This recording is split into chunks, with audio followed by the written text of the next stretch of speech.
Hello everybody, welcome to Mystic World 1111। आज ये आप लोगों की एक और कलेक्टिव रीडिंग है और आज हम थर्ड पार्टी सिचुएशन पर रीडिंग करेंगे।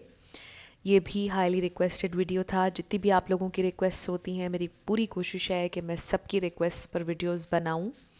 तो आज हम थर्ड पार्टी से रिलेटेड आपके सारे क्वेश्चंस करेंगे। थर्ड पार्टी ख़त्म कब होगी, क्या थर्ड पार्टी के साथ वो खुश हैं, आपके बारे में आपके पर्सन क्या सोचते हैं, क्या वो थर्ड पार्टी से निकलना चाहते हैं, क्या पॉसिबिलिटी है, ये हम जानेंगे। तो इस रीडिंग को मैरिड कपल्स भी देख सकते हैं। अगर आपके पर्सन किसी एक्स्ट्रा मैरिटल अफेयर में हैं, आपको छोड़कर किसी और को अपनाना चाह रहे हैं, या आप लोगों का रिलेशनशिप शादी तक नहीं गया और आपकी सिचुएशन में थर्ड पार्टी है, जितने भी लोगों की सिचुएशन में थर्ड पार्टी है, ये रीडिंग हम उनके लिए करने जा रहे हैं। और अगर यहाँ पर कोई डिवोर्स का मसला चल रहा है और आप जानना चाह रहे हैं कि डिवोर्स थर्ड पार्टी से होगी या नहीं, तो वो भी हम इस रीडिंग में जानने की कोशिश करेंगे। शुरुआत से पहले मैं हमेशा आप लोगों से ये कहती हूँ कि ये कार्ड्स पॉसिबिलिटी बताते हैं। आपकी फ़ाइनल डेस्टिनेशन सिर्फ डिवाइन सोर्स को पता है, सिर्फ डिवाइन सोर्स को पता है कि फ़ाइनली आपकी ज़िंदगी में क्या होना है। इसलिए आप लोगों ने अपने दिल और दिमाग को ओपन रख कर इस रीडिंग को देखना है। इसके अलावा मेरे जितने भी सब्सक्राइबर्स हैं, थैंक यू सो मच आप लोगों के प्यार और सपोर्ट के लिए। I truly deeply appreciate each one of you and I love you all. अगर आप नए हैं मेरे चैनल पर तो आपने भी इसको सब्सक्राइब करना नहीं भूलना। पसंद आए तो लाइक भी कर दीजिएगा और शेयर भी कर दीजिएगा। अब हम स्टार्ट करते हैं आज की ये रीडिंग। और सबसे पहले हम यही देखेंगे कि उनका रिलेशन थर्ड पार्टी के साथ कैसा चल रहा है। और मैं अपनी हर रीडिंग में आप लोगों से शुरुआत में ये भी कहती हूँ कि ये एक जनरल रीडिंग है। अगर आपका स्टार साइन इसमें नहीं आ रहा है, कोई बात नहीं। रिगार्डलेस ऑफ स्टार साइंस, अगर एनर्जी आपसे मैच होती है तो बिल्कुल आपकी रीडिंग है। स्टार साइंस की वजह से आप लोगों ने परेशान नहीं होना है।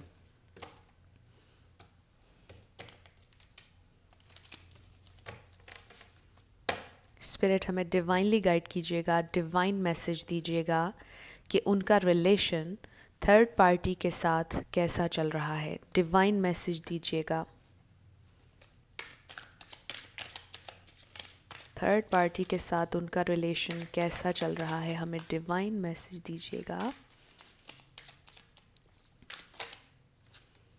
We have 8 of wands, fire energy है।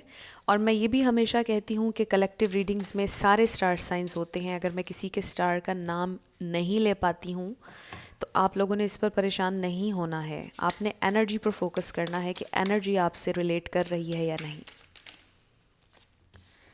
10 of wands, again fire, Aries, Leo, Sagittarius. Okay, ये तो बहुत सारे हो गए, ये दो भी हम रख लेंगे। Then we have ace of swords, 9 of cups, ace of pentacles,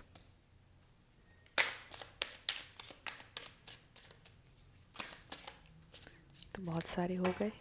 3 more cards. Spirit, उनका रिलेशन थर्ड पार्टी के साथ। Okay, we have the empress.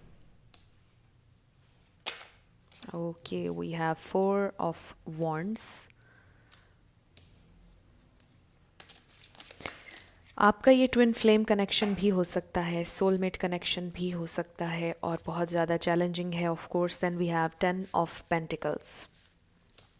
तो यहाँ पर Taurus, Virgo, Capricorn, Pisces, Cancer, Scorpio, Libra, Gemini, Aquarius सारे star signs हैं। सबसे पहली चीज़ जो मैंने फ़ील की यहाँ पर, आपके पर्सन थर्ड पार्टी के साथ खुश नज़र नहीं आ रहा है। मुझे ऐसा लगता है कि वो थर्ड पार्टी से निकलना चाह रहे हैं। और जो कार्ड्स में मुझे नज़र आ रहा है मैं वो आपके साथ शेयर करूँगी। इसमें मेरी अपनी कोई इंटेंशन नहीं है। कार्ड्स आपके सामने हैं, बहुत ज़्यादा ओवरबर्डन्ड हैं, बहुत ज़्यादा परेशान हैं। और मुझे ये लग रहा है कि थर्ड पार्टी, या अगर वो मेल हैं, जो फीमेल हैं वो प्रेग्नेंट हैं। आपके पर्सन अगर तो फीमेल हैं तो वो प्रेग्नेंट हैं और ये बात उन्हें बहुत ज़्यादा परेशान कर रही है। अगर वो प्रेग्नेंट हैं तो सिचुएशन बहुत ज़्यादा डिफ़िकल्ट हो गई है। वो यही सोच रहे हैं कि अब वो इस रिलेशनशिप में से कैसे निकलें, अब वो इस थर्ड पार्टी में से कैसे निकलें। आपके पर्सन इस थर्ड पार्टी को अपनी ज़िंदगी से निकालना चाहते हैं, मुझे क्लियरली यहाँ पर नज़र आ रहा है। वो निकालना चाहते हैं, वो निकलना चाहते हैं इस थर्ड पार्टी से, लेकिन वो नहीं निकल पा रहे। वो इसलिए क्योंकि कोई प्रेग्नेंट है और उनको उनको बहुत ज़्यादा लगाव हो रहा है, क्योंकि ज़ाहिर है कि जो भी इस दुनिया में आने वाला है उनके लिए उसकी बहुत ज़्यादा इम्पोर्टेंस है। You know what I am saying. इस रिश्ते को अगर किसी ने बांध के रखा है तो वो बच्चे हैं। बच्चे इन्वॉल्व हैं आप लोगों की सिचुएशन में। या तो उनके बच्चे ऑलरेडी हैं या they are expecting a baby. तो उस बेबी से इन्हें बहुत ज़्यादा प्यार है और उस बेबी की वजह से वो इस फैमिली को ख़त्म नहीं कर पा रहे हैं, इस थर्ड पार्टी से अलहदगी नहीं ले पा रहे हैं। मुझे क्लियरली ये नज़र आ रहा है। वो इस थर्ड पार्टी को एक और चांस देना चाहते हैं। वो देखना चाहते हैं कि बेबी के बाद क्या सिचुएशन होती है, उनका रिलेशनशिप कैसा होता है। लेकिन यहाँ पर ये मुझे ज़रूर फील हो रहा है कि वो इस रिलेशनशिप में से निकलना चाहते हैं।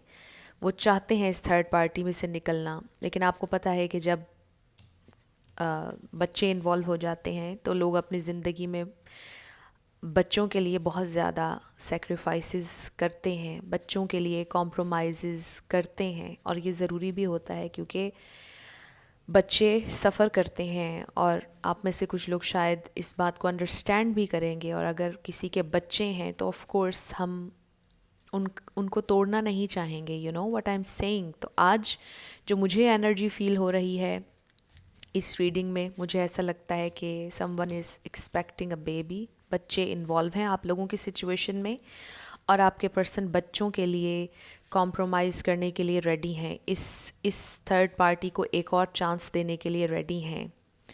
अब हम ये देखते हैं कि वो आपके रिगार्डिंग क्या सोच रहे हैं, आपके लिए वो क्या सोचते हैं। ये तो हमने देख लिया। आपके लिए वो क्या फील कर रहे हैं। स्पिरिट हमें डिवाइन मैसेज दीजिएगा, डिवाइनली गाइड कीजिएगा कि वो मेरे व्यूअर के लिए क्या सोच रहे हैं।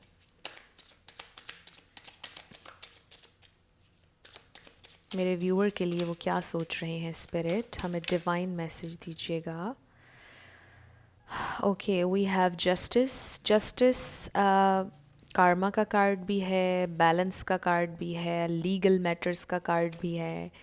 डिफरेंट चीज़ें आ जाती हैं जस्टिस के कार्ड में। तो आपके पर्सन ये सोचते हैं कि उन्होंने आपके साथ नहीं किया जस्टिस। लिटरली वो फेयर नहीं चले आपके साथ, वो फेयर हो नहीं सके। वो ये भी सोच रहे हैं कि अब जो फ़ैसला उन्होंने लिया है कि उन्होंने थर्ड पार्टी के साथ ही रहना है, क्योंकि पहले जो उन्होंने डिसीजन लिया आपको छोड़ा थर्ड पार्टी के लिए, अब वो किस मुंह से आपके पास वापस आएंगे। ये भी आपके साथ फेयर नहीं होगा अगर वो थर्ड पार्टी को छोड़कर फिर आपकी ज़िंदगी में आना चाहें, क्योंकि इन द फर्स्ट प्लेस वो आपको छोड़कर गए ही क्यों थर्ड पार्टी में। इसलिए वो ये समझते हैं कि अब जो सिचुएशन है, अगर आप दोनों एक दूसरे से अलग हैं तो शायद ये जस्टिफाइड है, शायद आप दोनों को एक दूसरे से दूर ही रहना चाहिए। आपके पर्सन ये फील करते हैं। और इसका एक और मैसेज ये मुझे मिल रहा है कि अब वो अपना कार्मा फेस कर रहे हैं अब, क्योंकि थर्ड पार्टी में वो खुश नहीं हैं। जैसा कि मैंने आपको बताया, बच्चों के लिए कॉम्प्रोमाइज़ कर रहे हैं और यही उनका कार्मा था। अब वो कार्मा फेस करेंगे, अपने बच्चों के लिए कॉम्प्रोमाइज़ करेंगे। जब मैंने ये कहा तो 9/11 हो रहा था वीडियो में। तो आपके पर्सन कॉम्प्रोमाइज़ करेंगे अब, और उन्हें अपना कार्मा मिल चुका है। वो फेस कर रहे हैं अब अपना कार्मा। वो अब इसी तरह ज़िंदगी गुजारेंगे थर्ड पार्टी के साथ। एंड अगेन मैं हमेशा ये भी कहती हूँ कि ज़रूरी नहीं कि जो इन रीडिंग्स में आपसे कहा जा रहा है वही आपके साथ हो।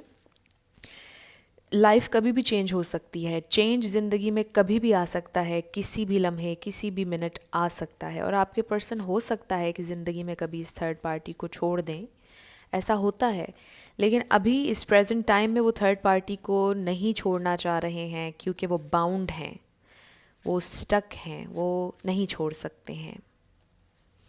व्हाट मोर स्पिरिट, मेरे मेरे व्यूअर के लिए वो क्या सोच रहे हैं, वो क्या फील करते हैं मेरे व्यूअर के लिए, मेरे व्यूअर के लिए वो क्या। Okay, we have queen of pentacles. तो आपको वो बिल्कुल इसी क्वीन ऑफ पेंटिकल्स के रूप में देखते हैं, चाहे आप मेल हैं या फीमेल। उन्हें पता है कि आप एक बहुत स्टेबल और समझदार अंडरस्टैंडिंग इंसान हैं।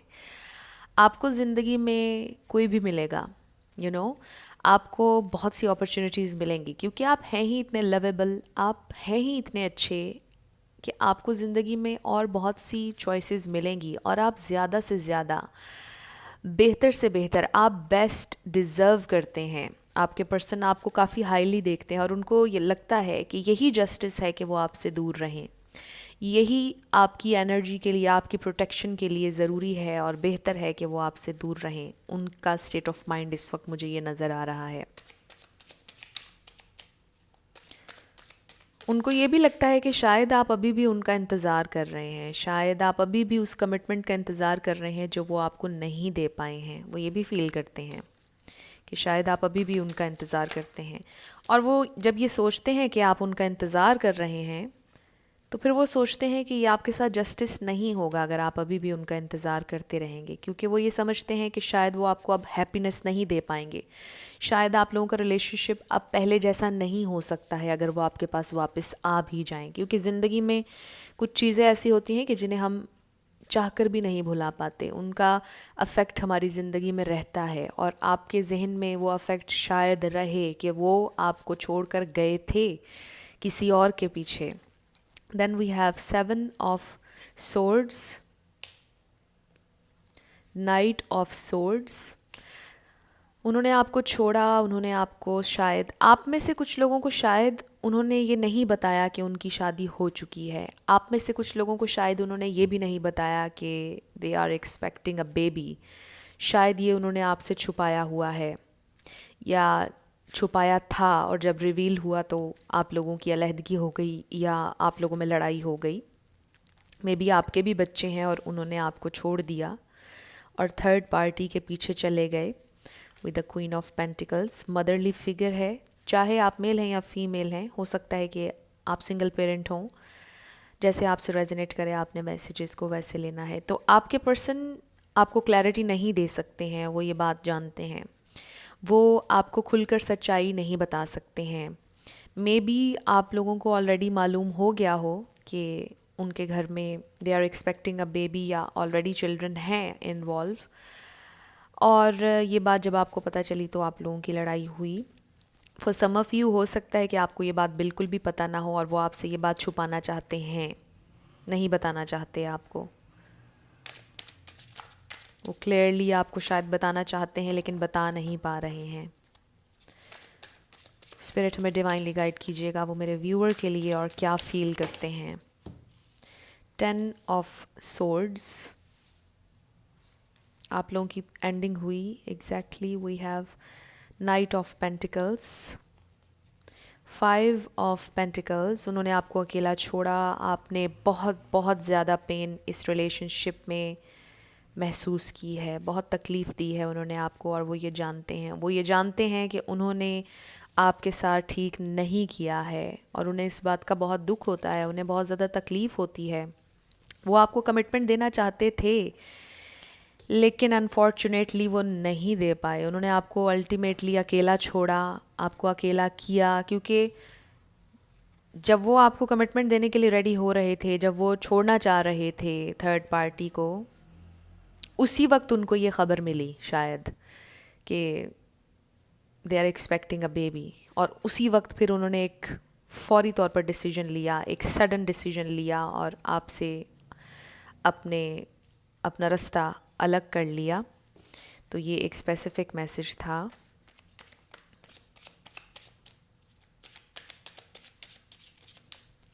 अगर आप लोगों की सिचुएशन में बच्चे इन्वॉल्व नहीं हैं, ये एक कार्ड हम रख लेंगे, 5 ऑफ कप्स। यस, वो बहुत ज़्यादा रिग्रेट फील कर रहे हैं आपके बारे में। जब वो सोचते हैं तो एक लफ्ज़ रिग्रेट और दूसरा लफ्ज़ जस्टिस, ये दो लफ्ज़ उनके जहन में आते हैं और वो ये समझते हैं कि उन्होंने आपके साथ गलत किया है। शायद ख़त्म रिलेशनशिप को करने का तरीका कुछ और होना चाहिए था, शायद आपसे दूर जाने का तरीका कुछ और होना चाहिए था।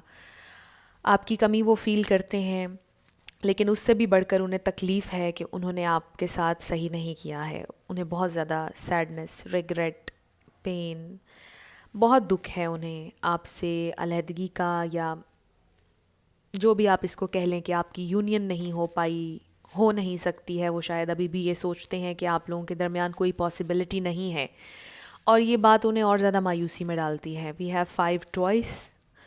5 किसी के लिए सिग्निफिकेंट हो सकता है, 10 हो सकता है। 10 कंप्लीशन का नंबर है, 5 चैलेंज का नंबर है और चेंज का नंबर भी है। तो आज जो मुझे कार्ड्स में नज़र आया, बल्कि हमेशा जो कार्ड्स में नज़र आता है मैं वही आपके साथ शेयर करती हूँ। आप लोगों की सिचुएशन में थर्ड पार्टी अगर है, और थर्ड पार्टी से अगर उनकी शादी अभी नहीं हुई भी है, तो भी मुझे ऐसा लगता है कि आपके पर्सन थर्ड पार्टी को एक चांस और देना चाहते हैं। वो थर्ड पार्टी से अभी नहीं निकलना चाहते हैं, निकलना चाहते हैं लेकिन अभी नहीं निकलना चाहते हैं। कोई चीज़, कोई वजह, अगर बच्चे इन्वॉल्व नहीं हैं तो कोई दूसरी तीसरी वजह हो सकती है जिसकी वजह से वो ख़ुद को बाउंड फील कर रहे हैं और वो नहीं ख़त्म कर पा रहे हैं थर्ड पार्टी को। एंड मे बी अगर वो थर्ड पार्टी को ख़त्म कर भी दें इस प्रेजेंट टाइम में, तो आपको मुंह दिखाने लायक वो ख़ुद को नहीं समझ रहे हैं। वो ये समझते हैं कि वो किस मुंह से आपके सामने वापस आएंगे, क्योंकि उन्होंने आपको चीट तो किया, बैक स्टैबिंग तो हुई, यहाँ पर धोखा तो उन्होंने आपको दिया एक बार, और वो दोबारा आपके सामने कैसे आएंगे। तो आपके पर्सन को बहुत ज़्यादा रिग्रेट है। ये आप लोगों की सिचुएशन है। अब हम कुछ मैसेजेस आपके लिए देखते हैं। आपके पर्सन की तरफ से चैनल्ड मैसेजेस होंगे और ये मैं इंट्यूटिवली आपके सामने निकालूंगी। पहला message we have, I am not sure about my feelings. वो श्योर नहीं है कि उन्हें क्या करना चाहिए, क्या नहीं करना चाहिए। It was best for both of us. Again मैंने आपसे ये कहा था शुरुआत में कि वो ये समझते हैं कि अब बेहतर है कि आप दोनों एक दूसरे से दूर रहें। यही आपके लिए बेहतर है, आपकी प्रोटेक्शन के लिए, आपकी भलाई के लिए भी ऐसा ही होना चाहिए। लव इज़ पेन, बिल्कुल वो इस वक्त यही सोच रहे हैं। बहुत ज़्यादा सैड हैं, खुश नहीं हैं वो थर्ड पार्टी के साथ, ये बात यहाँ पर क्लियर है। I want to tell you something, yes we have knight of swords. वो आपको कुछ बताना ज़रूर चाहते हैं लेकिन बता नहीं पा रहे हैं। मे बी वो आपको यही बताना चाहते हैं कि वो थर्ड पार्टी को एक चांस और देना चाहते हैं, क्योंकि they are expecting a baby, और वो शायद आपसे कम्युनिकेट करें। It's heartbreaking, we can't have more than we do now. तो ये उनके लिए बहुत ज़्यादा तकलीफ़ देह है कि आप दोनों आगे नहीं बढ़ सकते हैं। मे बी वो आपसे कम्युनिकेशन जारी रखें, और ये टोटली आप पर होगा कि आपने उनसे कम्युनिकेशन जारी रखनी है या नहीं रखनी। शायद वो आपसे ये डिमांड करें, शायद वो आपसे ये कहें कि आप उनके दोस्त बन के रहें उनके साथ ज़िंदगी में। You are mine and only mine. लेकिन उनके दिल का एक हिस्सा ये कहता है कि आप उनके हैं और सिर्फ उनके हैं। मे बी उन्होंने आपसे ये कहा था, आपसे बहुत वादे किए थे और वो पूरे नहीं कर पाए। स्टे विद मी, वो चाहते हैं कि आप किसी ना किसी तरह उनके साथ रहें, एक फ्रेंड की हैसियत से। गिव मी सम स्पेस, उन्हें टाइम चाहिए, स्पेस चाहिए चीज़ों को फिगर आउट करने के लिए। मे बी उन्होंने पहले आपसे ये कहा हो कि मुझे थोड़ा सा टाइम चाहिए, मुझे थोड़ा सा टाइम दें, मैं चीज़ों को नॉर्मल कर लूँगी, मैं चीज़ों को नॉर्मल कर लूँगा, लेकिन वो नहीं कर पाए। वो सिचुएशन में बैलेंस नहीं ला पाए, and they end up hurting you.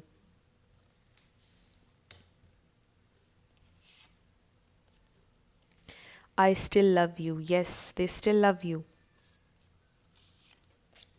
I want to reach out, जी वो आपसे कम्युनिकेट करना चाहते हैं, जैसा कि मैंने पहले आपसे कहा था। I don't want to express, लेकिन वो एक्सप्रेस नहीं करना चाहते हैं। वो आपसे बात करेंगे भी, लेकिन उतनी क्लियरली नहीं जितनी आप चाहते हैं। वो बहुत शर्मिंदा भी मुझे दिखाई दे रहे हैं। मे बी वो आपसे अपोलोजाइज़ करें, जब वो आपसे कम्युनिकेट करें तो वो आपसे अपोलोजाइज़ ज़रूर करेंगे, मुझे ऐसा लगता है। और ये टोटली आप पर होगा कि आपने इनसे बात करनी है या नहीं करनी है। ये आप लोगों की रीडिंग थी। कुछ भी आपसे रेजोनेट किया, पसंद आया आप लोगों को, मुझे ज़रूर कमेंट सेक्शन में बताइएगा। अगर आप नए थे मेरे चैनल पर, लाइक कीजिएगा, शेयर कीजिएगा और सब्सक्राइब करना मत भूलिएगा। जाते जाते मेरी हमेशा आप लोगों के लिए दुआ होती है कि जो भी आप अपनी ज़िंदगी में मैनिफेस्ट करना चाह रहे हैं, न्यू लव, ट्रू लव, ज़रूर हो आपकी ज़िंदगी में मैनिफेस्ट, और ज़रूर होगा, क्योंकि you are worthy of love and you are lovable. अपने आप को ये ज़रूर बताया करें। अपना ढेर सारा ख्याल रखिएगा। I will see you in my next video. Till then, love you lots, bye bye.